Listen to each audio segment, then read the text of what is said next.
Hello, welcome back to our channel. In this video, I'm going to show you how to add a profile picture to your Gmail account in 2025. This is a quick process that only takes a few minutes, and it's a great way to personalize your email so people instantly recognize you. First, log into your Gmail account.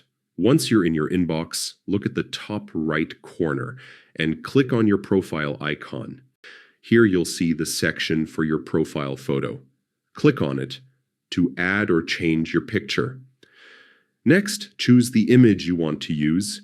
You can upload one from your computer or select from any photos you've already uploaded to your account. Since this picture will appear in all your emails and across Google services, pick something that represents you well, whether professional or casual.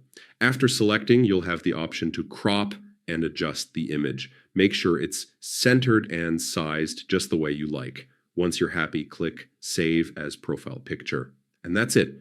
Your Gmail account is now updated with your new profile photo. From now on, everyone you email will see your picture, giving your messages a more personal touch.